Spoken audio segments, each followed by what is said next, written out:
ఈ వీడియోలో మనం ఆపరేటర్ ప్రెసిడెన్స్ గురించి మాట్లాడుకుందాం. ఆపరేటర్ ప్రెసిడెన్స్ అంటే ఇందాక మనం వేరియబుల్స్ని ఆపరేటర్స్ యూస్ చేసి రాసినప్పుడు ఏది ఏ ఆపరేటర్ ముందు తీసుకుంటుంది, అంటే ప్లస్ తీసుకుంటుందా, ఇంటూ తీసుకుంటుందా, వీటి గురించి చెప్పేది ఆపరేటర్ ప్రెసిడెన్స్ మాట.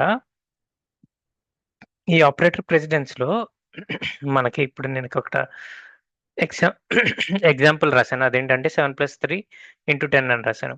బేసిక్‌గా మనకి మ్యాథమెటిక్స్‌లో బాడ్మాస్ థీరమ్ అని చెప్పి బాడ్మాస్ అని ఉంటది. ఏంటంటే బ్రాకెట్స్ తర్వాత ఇలాగ డివిజన్, మల్టిప్లికేషన్ ఇలాగ ఫస్ట్ ప్రిఫరెన్స్ ఇచ్చి ఫైనల్‌గా అడిషన్, సబ్ట్రాక్షన్ అలా ఉంటదన్నమాట. అలాగే ఇక్కడ గూడా ఆపరేటర్ ప్రెసిడెన్స్‌లో గూడా మనకి హైయెస్ట్ వాల్యూస్ ఉంటాయన్నమాట. అంటే ప్లస్ ఇలాగ ఇంటూ వచ్చిందనంటే ఫస్ట్ ఇంటూకి ప్రిఫరెన్స్ ఇచ్చి తర్వాత ప్లస్‌కి ఇస్తది. అంతేగాని 7+3 అంటే 10, 10 × 10 అంటే 100 అని రాదు. ఈ ఫస్ట్ ఇక్కడ ఏం చేస్తది అంటే ఇంటూకి ఫస్ట్ ప్రిఫరెన్స్ ఉంటది కాబట్టి 10 × 3 30, 30 + 7 37. సో, ఫైనల్‌గా మనకి 37 అని చెప్పి వస్తది. ఈవెన్ మనం కర్సర్ ఇక్కడ ప్లేస్ చేసినప్పుడు ఈ ప్లేస్ చేస్తే 30 అని చూపించింది. ఇక్కడ ప్లేస్ చేస్తే 37 అని చూపించింది. ఓకేనా? అదే వాల్యూ వస్తుందో లేదో చూద్దాం రన్ చేసి. రన్ చేసిస్తే మనకి వాల్యూ ఆఫ్ డి 37 అని వచ్చింది. ఓకేనా? అండ్ కొన్ని సార్లు ఏమవుతదనంటే డివిజన్ లేకపోతే మల్టిప్లికేషన్ అని ఉందనుకోండి. ఇప్పుడు ఎగ్జాంపుల్ ఇంట్ ఈ అని చెప్పి ఇచ్చాను. ఇక్కడేంటంటే 10/2 ఇంటూ 4 ఉందని అనుకోండి ఎగ్జాంపుల్. సో, దీన్ని ప్రింట్ఎఫ్ వాల్యూ ఆఫ్ ఈ %t/n కామా ఈ చూస్తే ఇప్పుడు దీన్ని బట్టి ఇక్కడేంటి డివిజన్, మల్టిప్లికేషన్ వచ్చేసరికి 2 ఒకటే ఆహ్, సి కంపైలర్ ఒకటే ఆహ్, ప్రిఫరెన్స్ ఇస్తదన్నమాట. ఇక్కడైతే మల్టిప్లికేషన్ ఫస్ట్, తర్వాత అడిషన్ తర్వాత కాబట్టి ఇక్కడ మన ఈజీ. బట్ ఎప్పుడైతే ఇక్కడ ఇలా టై అప్ అయిందనుకోండి, టై అప్ అయితే అప్పుడు ఎలా రీడ్ చేయాలి అని చెప్పానంటే లెఫ్ట్ టు రైటా, రైట్ టు లెఫ్టా అని ఉంటదన్నమాట. బేసిక్‌గా ఇట్లాంటి డివిజన్, ఇట్లా మల్టిప్లికేషన్ ఇలా వస్తే గనక మనం ఎలా రీడ్ చేస్తామనంటే రైట్ టు లెఫ్ట్ చేస్తాం. ఓకే. ఫస్ట్ ఏం చేస్తాం?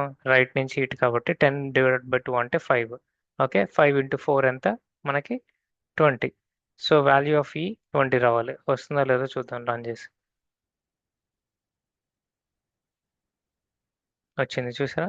సో, ఇలాగా వాల్యూ ఆఫ్ ప్రెసిడెన్స్ ఇంకా సారీ ఆపరేటర్ ప్రెసిడెన్స్‌లో ఇంకా వాల్యూస్‌కి ఏవేమి ఫస్ట్ తీసుకుంటది, లేకపోతే ఆహ్, రూల్స్ ఎలా ఉంటాయి, ఇవన్నీ నేను మీకు డీటెయిల్‌గా టేబుల్‌లో రాసి ఆల్రెడీ ఇదే ప్రోగ్రామ్‌లో కింద యాడ్ చేశాను. ఆహ్, సో, బట్ మీరైతే గుర్తుంచుకోవాల్సిందేంటంటే, ఆ టేబుల్ చూస్తే మీకన్నీ ఈజీగా అర్థమవుతది. నేను I'm bringing up my table.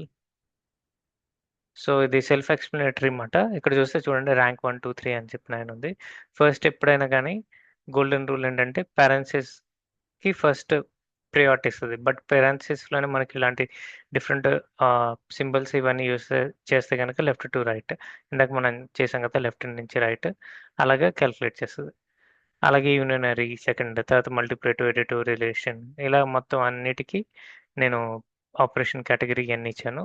మీరు ఈ టేబుల్ యూజ్ చేసి ఈ operators and or symbols use చేసి మీరు డిఫరెంట్ ఎగ్జాంపుల్స్‌తో ప్లే చేయొచ్చు. సో, ఓవరాల్‌గా ఆపరేటర్ ప్రెసిడెన్స్ అనేది ఎందుకనంటే, ఏ ఆపరేషన్ ఫస్ట్ వస్తది, ఏ ఆపరేషన్ సెకండ్ చేయాలి అని చెప్పి ఈ డీటెయిల్స్ అన్నీ చెప్పడం కోసం మనకి లేకపోతే సీఏ ఎలా ఫాలో అవుతుందో తెలుసుకోవటం మనకి ఇంపార్టెంట్ మాట. అప్పుడే మనకి వాల్యూస్ కరెక్ట్‌గా వస్తున్నాయా లేదా ఆపరేషన్స్ చేసినప్పుడు లేదా ఫంక్షన్స్‌లో యూజ్ చేసినప్పుడు అని చెప్పి తెలుస్తది. ఓకేనా? Thank you.